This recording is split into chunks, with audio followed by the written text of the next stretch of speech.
سایلۆی چەمچەماڵ لە ناوڕاستی مانگی حوزەیرانەوە دەستی بە وەرگرتنی گەنم و جۆ لە جووتێرانی سنوورەکە کردووە. جووتێران باس لەوە دەکەن کە کردنەوەی سایلۆ لە ناوچەکەیان کاراسانی کردووە بۆ وەرگرتنی بەروبوومەکەیان.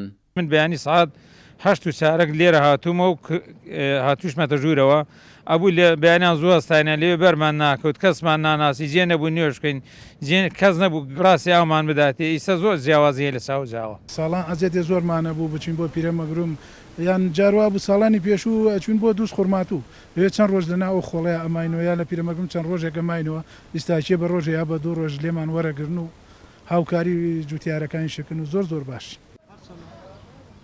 لە کاتی ساختکردنەوەی بەروبوومەکەیدا لە سایلۆی چەمچەماڵ جووتێرێک ڕەخنی لە بڕیارێکی حکوومەتی عێراقە بوو کە ڕێژەیەکی کەم بۆ وەرگرتنی بەروبوومی ئەم ساڵی هەرێم دانراوە. کێشەکە لە بەغدایە بۆ خۆی سەتاسەد لە سنووری خۆیان سەتاسەتە بۆ من سەتا حەوت بێ ئاخە معقولە دوۆنمێک ئەرس 72 کیلۆ گەنم لێ وەرگیرێ بنە تۆی پێواکە 70 کیلۆ پێواکرێ ئای چی داهاتێک وەرەگرێت لە وڵاتی ئێمەیە بەس بنە تۆکە لێ وەرەگرێتەوە تەواو هیچ داهاتێک نییە گەربڵی بە نسبەتی داهاتی فەلاحی کوردستانەوە حکوومەتی عێراقی وەرەگرێ ئەوە نەوەرەگرێت کە کردوتە ئارزەکەەوە ئینتاژ وەرناگری.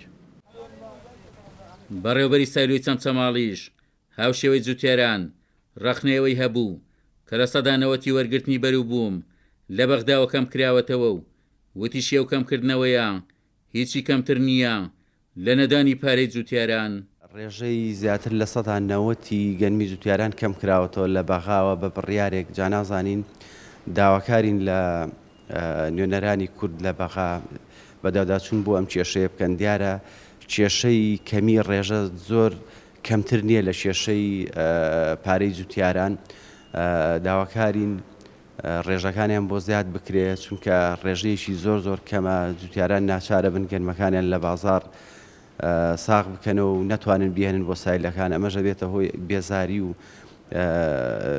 لە چاندنی دووبارە گەنم کە ئەمە گرفتێکی گەورەی هەموو جووتیاران و سایلۆکەشمانە و داواکارم لە بەرپرسان بە لایەنی پەیوەندیدار بەداداچوون بۆ ئەم کێشەیە بکات.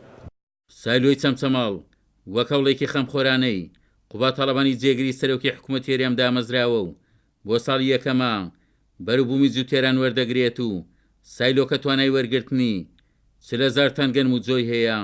عومەر غەریب، کورسات نیوز، چەمچەماڵ.